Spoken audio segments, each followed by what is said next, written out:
Mike Termont is currently seeking the 2024 Libertarian Party nomination for President of the United States. In 2002, he started a professional education business for bank executives, which he ran until 2009, including conferences, webcasting, and strategic consulting. Mike's prior career in finance and economics included work with banks, the White House Office of Management and Budget, international development agencies, federal agencies, and trade associations. He served as a police officer in Broward County from 2010 to 2021. Mike campaigned in 2021 to 2022 as the Libertarian Party candidate in the January special congressional election in Florida's District 20. He has traveled in 35 countries, taught economics at 3 universities, and substituted at dozens of Broward County public schools.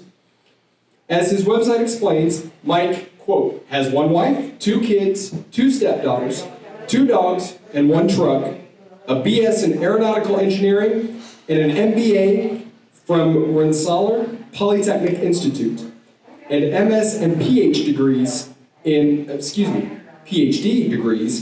in economics from George Washington University.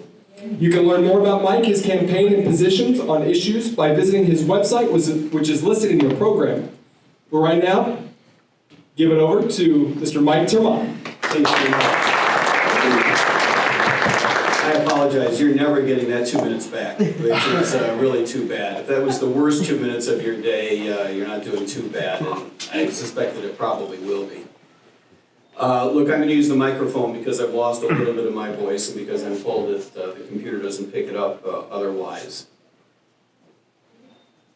So, apparently, you all were right, and maybe I was right a little bit too.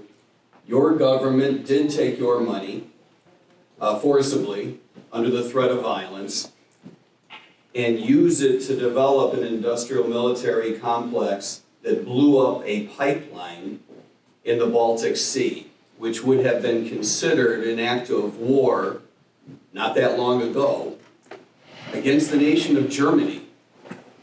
It cost the German people billions of dollars in terms of the cost of energy going forward.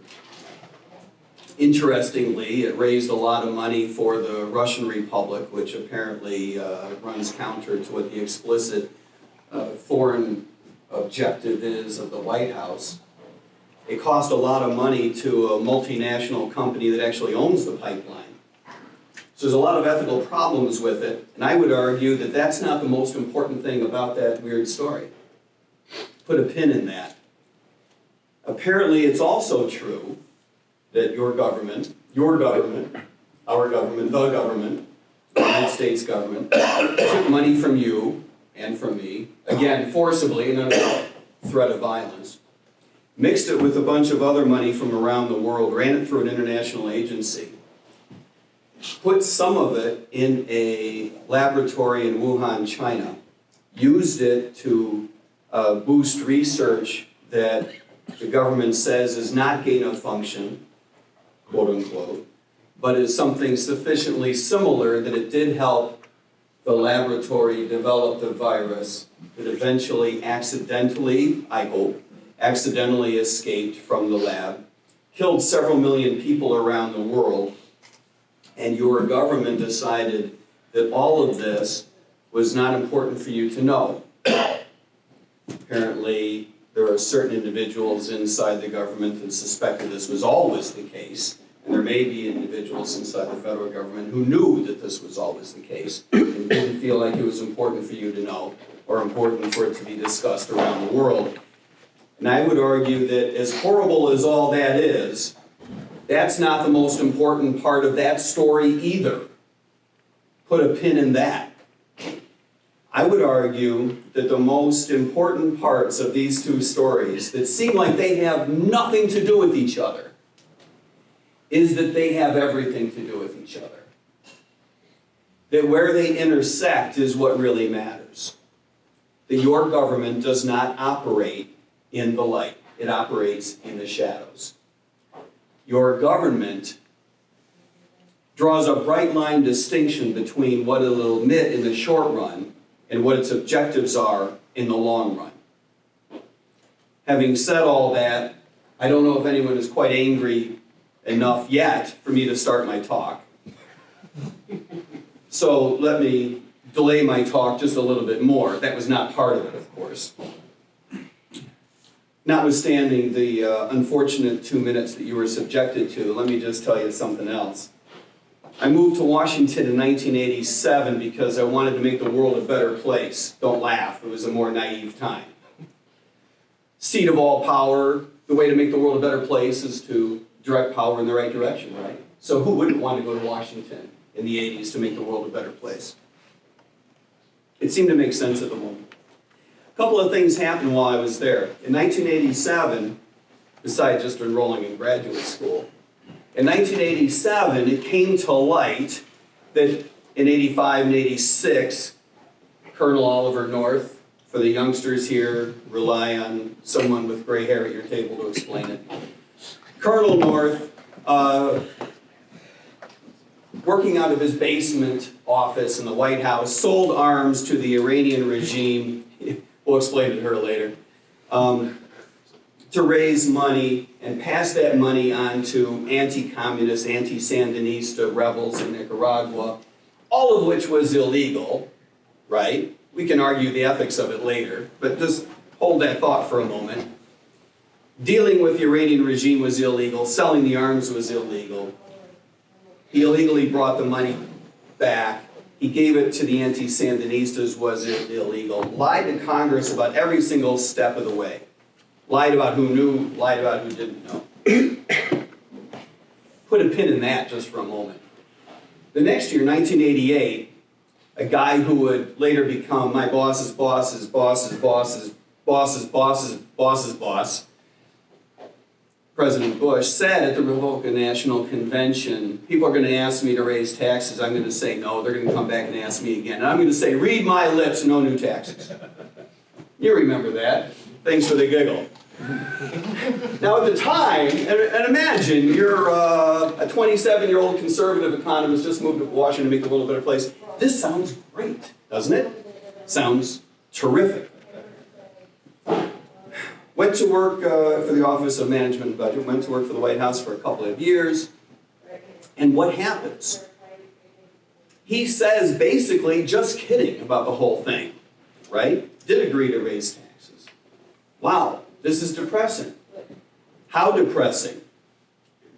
Not as depressing as the next part of the story, which is that we lost the election. That's right, I was dumb enough to work for the election campaign, the re-election campaign in 1992. Lost the election. On his way out of the White House, what's the last thing he does? He pardons everyone who had been indicted for the Iran-Contra affair.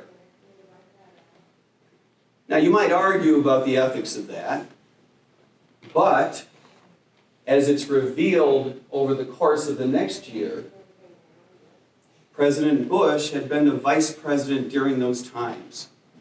Soon before, he had been the head of the CIA. He was deeply involved with the Iranian regime, with Latin American CIA operations, and his involvement had started to come to light in Caspar Weinberger's trial, Caspar having been indicted for covering up the Iran-Contra affair. Put a pin in that just for a moment. You know how when some random girl cheats on some random guy, it's like, it bothers you a little, right? When she cheats on your best friend, it starts to bother you a little bit more. All of a sudden, you're pissed about it. When your wife cheats on you, it feels a whole lot different. And that's the 80s and the 90s for me, having been in Washington. Because I was one of these naive persons who thought all of this was a good idea, right? It was a good idea to build these power structures that could be used to do something good in the world. And now you find out you were wrong.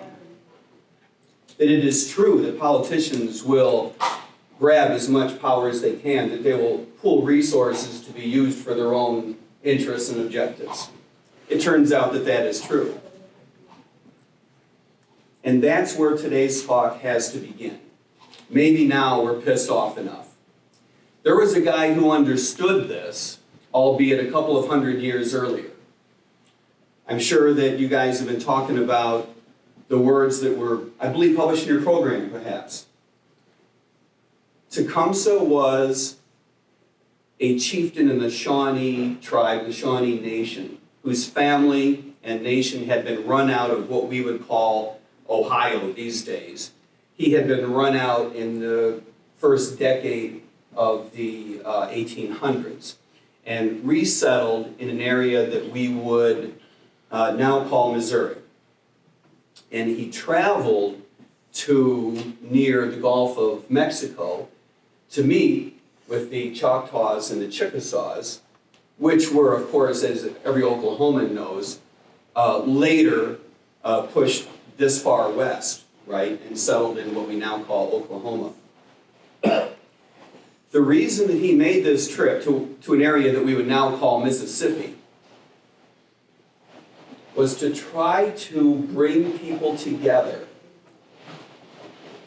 to resist the expansion of the colonists, because it had come to his attention that things were not going in the right direction. And what did he say? He said, "Where have gone the Pequots, the Mohawks, the Pokanockets, right?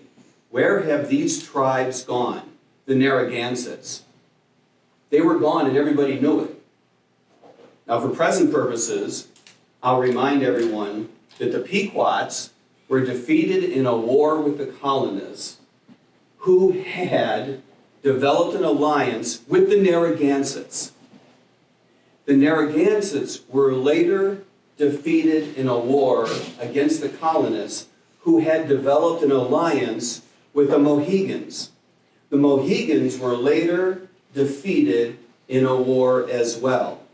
And at each step of the way, there were Native Americans who were not only killed and whose families were killed, whose lands were taken, but who were taken as slaves and sold to the other Native American tribes, among other people. Think about this the next time we're thinking about with whom to develop an alliance. Where have gone the Mohawks? They were defeated in a war with the French and then made the mistake of allying with the British government in the American Revolution in the War of 1812. Things obviously did not go their way. The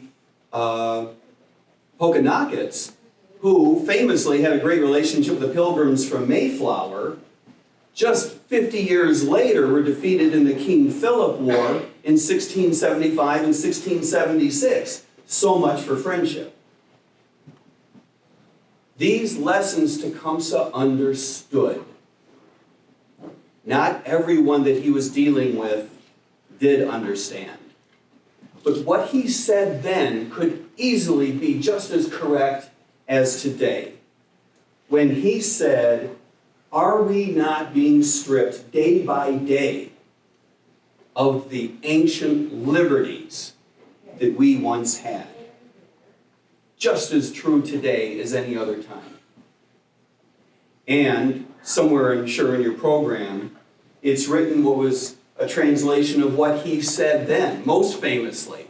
Remember, "Sleep not longer, O Choctaws and Chickasaws, in false security." Think about that. In delusional hopes, our broad domains are fast escaping from our grasp. Our white intruders grow more greedy, more exacting, more oppressive year by year. He could easily have said those things today about what it is that we're losing. The Native American tribes underestimated a few things about the colonists. They underestimated the long-term nature of the threat. notwithstanding what the colonists would reveal on a short-term basis. They misunderstood the colonists' ability to wield violence and to do so over a long period of time. And they misunderstood the colonists' deep sense of racism, the deep sense of disdain with which they viewed the Native Americans, such that one could form an alliance on Tuesday and war against their allies on Thursday. All of these things Tecumseh understood and the other Native American tribes did not. Tecumseh was right.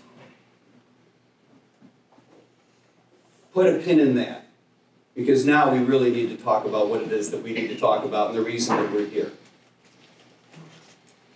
Normally, I spend a lot of time talking about the opportunity that we have in 2024. As you might imagine, it's at the moment my job to talk about the opportunity in 2024. But we've all talked about it so much that let me summarize it, see if I can do it in 20 seconds. The opportunity we have in 2024 is because most Americans are sick of the duopoly. Polling data shows that more than ever before, open to the idea of another party. Republicans and Democrats are both sick of their respective parties because their leadership stinks and because they've given up on the agenda that they pursued 20 and 30 and 40 years ago. And one more thing I would argue, if I can extend it from 20 to 30 seconds, more Americans than ever before are realizing that many of the problems we have in the United States are the result of bad public policy. That's different than 30 and 50 and 70 years ago, when people trusted institutions and trusted our government more than they do today. All of that plays into an opportunity for us, and none of that is what I want to talk about today. What we need to be focused on, I believe, is not that we have such an opportunity, but that we have an obligation. We have a duty. And I don't want anyone ever to forget that. Tecumseh was right. Where have gone those people? Where have gone our free markets, our sound money? Where has gone our bodily autonomy? Where has gone our right to work? Where has gone our privacy? Where has gone your protection from Fourth Amendment recognized search and seizure that is unreasonable? Where have gone your property rights, your resources? And by the way, where has gone our basic dignity to be allowed to raise our children and educate our offspring the way that we choose? It is gone. Where is the basic dignity that we thought we used to have to be represented by leaders who adhere to our most basic values, non-aggression, the right to pursue peace and prosperity? These are gone. And make no mistake, we as libertarians are the philosophical descendants of the people that put together our Constitution, that wrote the Declaration of Independence, and did so to protect our rights. If we don't stand up for those, nobody else will. Do you actually think a Republican is going to stand up against our criminal justice system? Going to stand up against the war machine? That a Democrat is going to stand up for your individual rights, your privacy, your property rights, your bodily autonomy? No. Be careful with whom you choose to form an alliance. Are we to go the way of the Pequots and the Narragansetts, the rest of the Iroquois, go the way of the Apache? Not to be rendered completely biologically extinct in a DNA sense, but for our very culture to be absolutely vacated. That is the path that we're on. That's where we're going. This is not merely an opportunity. This is an obligation. Sleep not longer, libertarians. While the forces of the duopoly gather resources, gather power, sleep not longer while we can still recognize that our rights are being taken away from us. While Americans that we accept as brothers and sisters, the least among us able to resist the government are being oppressed by what I would argue is the world's most oppressive criminal justice system, in concert with an insanely counterproductive war on drugs. We should sleep not longer while a war machine takes more of our resources, all too often takes our very lives, and as I mentioned before, takes our dignity by misrepresenting us. We must sleep not longer while a horrendous public school system robs the most impoverished among our fellow Americans, not only of opportunity, but of aspiration. Sleep not longer while we witness something that would not be predicted by free markets. The persistence of intergenerational poverty among certain families, driven by bad public policy, bad schools, bad welfare programs, bad housing policies. This is what we face. We must not sleep longer while new challenges are appearing all the time. Consider the challenge that we are about to face, that everyone's all abuzz about on television, from the Chinese government. The challenge is real. But who would doubt that an even greater challenge will be dealing with the response of our federal government, who is only too happy to leverage our fear of the Chinese government. We must sleep not longer while other challenges come up too, domestically. We all fear what will be around the corner regarding social technology, a real challenge. But who would doubt that the real challenge could be even greater because of the way that our government deals with it, all too happy to take away our privacy, to step in with the censorship to protect us, to leverage that technology against us.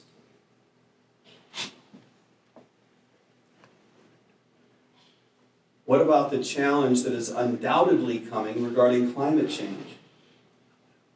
We must not sleep a moment too long while the government decides what horrendous set of regulations and industrial policy to shove down our throat in the name of protecting us.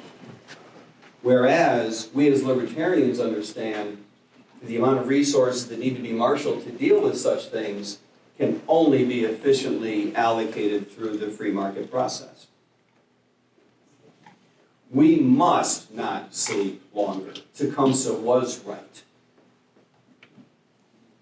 There is an idea going around our party these days, which I consider dangerous. Let's just call it a bad idea for the moment. And that goes something like this. We need to be particularly careful about how we sell our ideas because people aren't ready for them. That we need to make our ideas more palatable, therefore more realistic, therefore greater on the uptake in terms of the numbers of people that will give us the time of day. The reason I think that this idea is so dangerous is because that's exactly the formula to follow if you want people not to pay attention to you. It's exactly the formula that we have pursued over the last couple of presidential cycles. It's exactly why we didn't do well. The reason Gary Johnson's campaign imploded when he forgot the name of a town in Syria was not because forgetting the name of a town in Syria is the world's biggest sin. It's because nobody was interested in rallying around to defend that guy. Contrast that with the following. Donald Trump says, you know what, I could probably shoot someone on Fifth Avenue and not lose votes. I'm going to say shooting someone on Fifth Avenue is worse than forgetting the name of a town in Syria. Just going to go with that. But I'm not sure that Trump was wrong when he said it. Because everybody knew what reasons they did have or did not have to support that guy when he made that statement, whether you agree with it or not. There's another bad idea going around, against which I would argue we must not sleep a moment longer. And that is this. We need to ratchet down our expectations for what kind of role we can play in American politics. Do we need to be more honest with ourselves and more honest with other people outside of our party? That we need to participate in local elections, which is fine. Don't mishear me. There is no higher calling than running in a local election as a libertarian, where you know you're going to get your ass kicked in advance, right? No higher calling. But this idea goes something like, that's all we should be doing. that we should not really care what kind of a campaign we put forward to represent us at the national level. Doesn't matter anyway. Throw something out there that makes some noise, we can all have some fun with it. I say no. We can put forward a campaign with credibility and with professionalism that puts out the most transformative ideas and backs them up with credible solutions. We can do this. Sleep not longer, libertarians. This is not merely an opportunity for us. This is our call of duty. Thank you.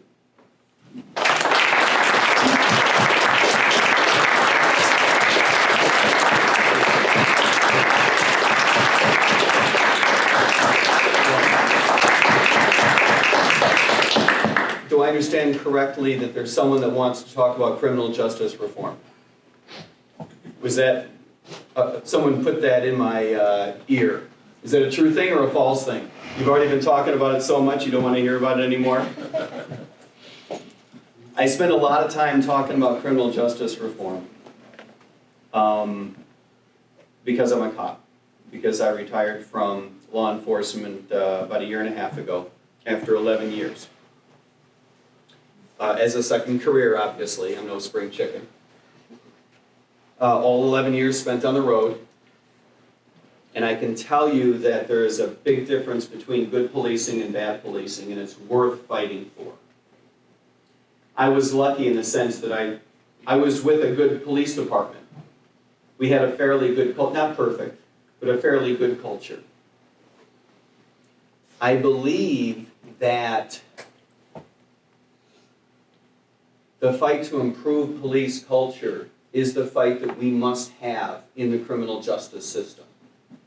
There are plenty of other things about our criminal justice system that we need to fix and to improve and to change. But I do believe that a lot of it revolves around, for a number of reasons, a lot of it revolves around police culture. How police officers behave, but also how we react to them. I believe that that starts with replacing qualified immunity with a requirement for officers to carry at their own expense liability insurance. The reason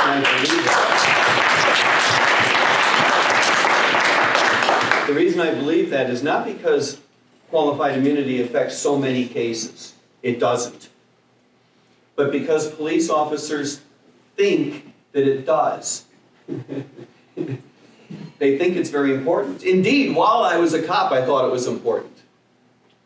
I then looked into it and found out that it's not really the case. But you know what is important? Is the enormous deference that courts give to police officers. It's amazing how much power an officer has because of how many people almost automatically believe anything that he or she says. Amazingly important. I believe that that needs to change a little bit. I also believe that this idea that you can't sue a police officer,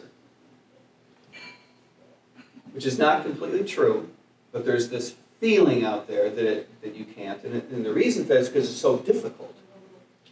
That is just un-American. Consider other businesses with high liability. My favorite hobby horse of an example, of course, is surgeons who have tremendous liability. They have to carry liability insurance to be able to stay in business. If a surgeon cuts off your left leg instead of your right, they don't get to say, well, I didn't mean it, you know, that stinks, good luck. They may say all those things, but you still have an opportunity to seek redress in court. Nothing is going to bring that leg back, and nothing is going to make up for those circumstances in which your constitutional rights were violated. But at the very least, you need to be able to seek redress in court. And I believe that this perception of that is cast by qualified immunity is really going in the wrong direction. So we need to make it easier to bring action. That also means that individual departments need to be much more transparent and much better at holding officers accountable and being transparent about that. That's a complicated mix. I would like to say where this needs to begin is with local politicians. And to the extent to which that's possible, that is a good place to start. Unfortunately, most local politicians find it virtually impossible as a political matter, as a practical matter, to get this done. I have personal experience dealing with the mayor in the town where I was employed, who I thought was going to be asking us for all kinds of things in negotiation, right? And as a libertarian, I had this secret hope in my brain that she was going to ask for all these changes. I want to be able to hold people accountable. I want to be able to fire people I don't like. I want to make it more like other industries. That's what we need, right? We need to make it more like other businesses. Hire and pay the best more. Fire the worst. The mediocre, maybe they stay on, but they make less money.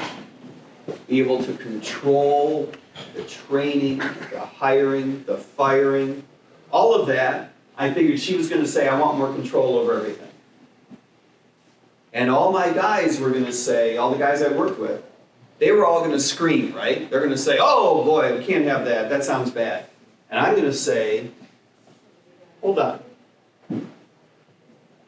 This is our leverage.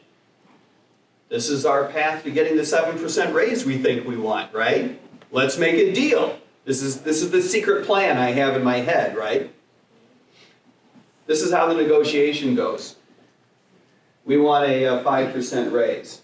Her people say, give you 2. We say 4. They say 3. 3.5, done. That's all she asked for. Why? Because the police department is the most powerful political organization in town. We decided who the next mayor would be. Quite literally, we got in a room and decided who the next mayor was going to be. And then we would go door to door to make that happen. So when the FBI took our mayor away, weird, but you have to admit, I didn't see it coming, but it wasn't the strangest thing either. When the FBI took our mayor away, we had to pick another one. We picked someone who wouldn't give us a hard time, just in the off chance that she didn't beat the rap. Now she did, so we had to get rid of the second one, bring back the first one. It was very complicated. It's hard work being a cop, controlling who's in the mayor's office. The union is so strong in most of these places, like our little union was, just a one-town union, that I think that we need a third-party check to go around the side.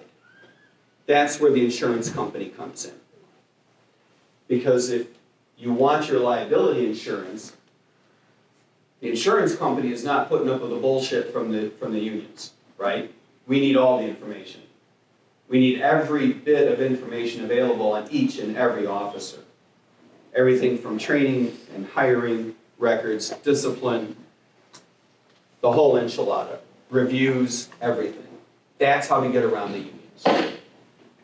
And I believe that's where police culture needs to start to change from the inside. With some pressure from the outside, it's going to take a long time. We are going in the right direction. That's the good news. Even in my relatively brief 11-year career, I saw progress. Which, again, is not to say that we don't need a lot more progress. It is an interesting thing to be a part of what I considered a pretty good department, being a relatively small department of only 100 officers, and therefore working with a lot of other officers in the area, a lot of other agencies in the area. You get to see the difference, if you know what I'm trying not to say. You get to see the difference. You get to see good police work and police work that you wish would change a little bit more rapidly. So although it's a long-term project, there are things that we can do to accelerate that process. Before I leave, is there anything else that anybody wants to talk about? Nobody wants to talk about economics anymore. Nobody wants to talk about world events anymore. Everyone's just so depressed. You're an awfully nice group. When I meet you one-to-one, you're just as lovely as can be. Does anyone have any questions that, please? With your background in economics, what are your feelings on single-family zoning? Single-family zoning. Yes. It's the worst kind of zoning, and all zoning is bad. That's how we're going to start. Now, you want the detail underneath that. Look, I think that not just the most recent, not in my backyard type of movements, right? But housing has a long and sordid history. And it starts with racial discrimination and a lot of other types of discrimination. It's typically all about capturing the mayor's office and protecting doing what you think is going to protect the property values for where you live, right? That's where a lot of that goes. Anyone been to Los Angeles lately? I was just in Los Angeles a couple months ago. May, yeah. There is zoning run amok, right? There is zoning run. San Francisco. San Francisco might even be a worse example, where the cost of a little tiny crummy house can be $700,000 easy, just because there's not enough land set aside. It's just an amazing, amazing, amazing thing. I also believe that this is one of the root causes of why our school systems are so bad. And one of the reasons why I believe that we need, call it a voucher system, a universal system, where every last penny that the government takes away from us for education needs to follow the student, even if it's homeschooling. I would much rather risk the idea of someone scamming the system, getting their $14,911.28 kicked back from the county, right? And then keep my kid at home and educate my kid and call that a scam. That's a scam I'm willing to tolerate, right? I got 7 kids, the county's giving me $100,000. Makes sense for me to stay home and teach my kids because, I can't make that kind of money anywhere else. Hey, if that's what you call a scam, scam me, baby. That's, that's a lot better than the kid getting a worse education, spending exactly the same amount of money in the system. I do believe, notwithstanding all of our other risks, and we have a lot of them, I do believe that public schools are the #1 public policy problem in the world. I just think it's the bedrock of so many other problems. And by the way, if I can just add this before I ask your question. If you weren't an economist before becoming a police officer, becoming a cop will make you an economist. Because you see, up close and personal, bad public policy all over the place. It's really a shame. What were we going to say, ma'am? I'm sorry. Economically speaking, here in Oklahoma, we deal with a high rate of single-parent homes, high rate of divorce, where most of our families end up in a family court system that ultimately is incentivized to condone single-parent households. Yeah. So I found myself becoming a father's rights activist Yeah, good for you. about Thank you for doing 7 it. years ago. Yeah. After experience. It's not easy. I'm sure not all of your friends were that crazy about it either, were they? They were pretty surprised. And the first thing I did was create a resource. That's putting a positive spin on it. Yeah. They were surprised. They were surprised, yeah. Surprise! Susie's an asshole, right? 'Cause that's what they were saying behind your back. Well, I came from a very interesting place. I was the first female artillery woman here in Oklahoma. And Mhm. so all my friends happened to be men who were all fighting for custody of their kids and speaking to, Right. you So know, they got it immediately. my friends got it. They got Yeah. it immediately. My friends got it. They just Yep. didn't understand how to find a solution around it. Right. You know, and that has a lot to do with our representatives, right? Right. Who we elect, not just judges, but Would you say a lot of the courts in Oklahoma are still biased against men? they're biased, period. If you're a man, if you're, you know, black, if you know, are experiencing discrimination, they're not gonna understand what you're talking about at all. Yeah. And that just comes from old leadership. Right. So, federally, And humans being humans. yes, humans being humans. I mean, humans stink, let's be honest. Yeah, we shower. Not you, not me. The rest of them. Correct. Yeah. Yes.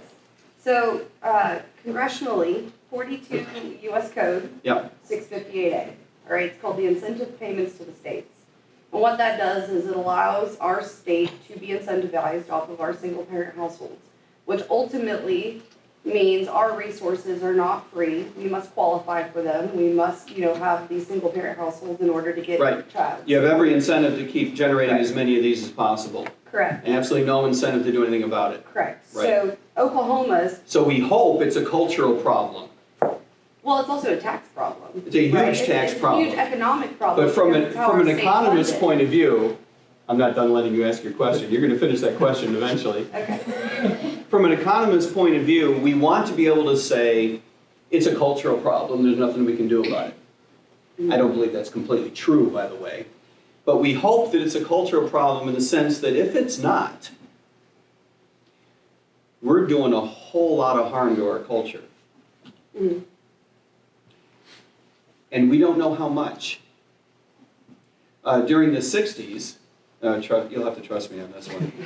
During the 60s, we believe we did a tremendous amount of damage because there were families explicitly gaming the system to get greater payments for splitting up a household. Mhm. There were plenty of circumstances where women, this is mostly in Chicago and New York is where it was documented. I grew up in Chicago in the 60s. There were cases of women, heads of household, who would not let the fathers back in the house. Mhm. Couldn't afford it. right. I'm sorry, go ahead. So, what it's done is it's created a state system that now forces us, because, you know, divorce is something that's gonna continue happening, you know, in the 80s when we had our irreconcilable differences. You know, Yep. you don't need a reason to No get a fault. divorce, no fault divorces, Yep. right? But yet we still have an economic resource system dependent on this separation of time and money, right? Yep. So presidentially, how can we help to assist Congress in Yep. seeing those effects? Because right now, our court system has captured our parents, Yep. right? Our Yep. court And system, vice versa. the people have captured the court? Yeah. I hope we can, you know, but we're Yep. too uneducated to know even how to use our own court system. We're Right. being railroaded. But the courts are so incentivized by the extant Incentive states. programs. Yes, by the programs that are driven by the populations having certain characteristics. That's what I mean. Mhm, Yeah. So what can we do at the federal level? correct. The first thing you have to do is throw a temper tantrum about block grants Mhm. in general, right? You have to get Congress's attention drawn to the fact that if anyone else were to make payments to the State House from outside in exchange for a change in policy, Mhm. we would call that a federal crime. We would call that a felony at the federal level, right? And someone needs to throw that temper tantrum. And no one seems to be willing to do that. It's not just a matter of money, which it is, there's a tremendous amount of money. But it's an ethical problem. And I'm going a little bit different direction, but I want to come back to your question. I think there's an ethical problem, not just a constitutional problem. There's obviously a constitutional problem of the federal government bribing states to do what it wants to do. Obviously a constitutional problem. But I think there's an ethical problem here in the sense that we're never given the opportunity to figure out what works and what doesn't work. And what we do is we lock in cultural issues brought from other states and impose them on states like Oklahoma. So I think that's a problem. If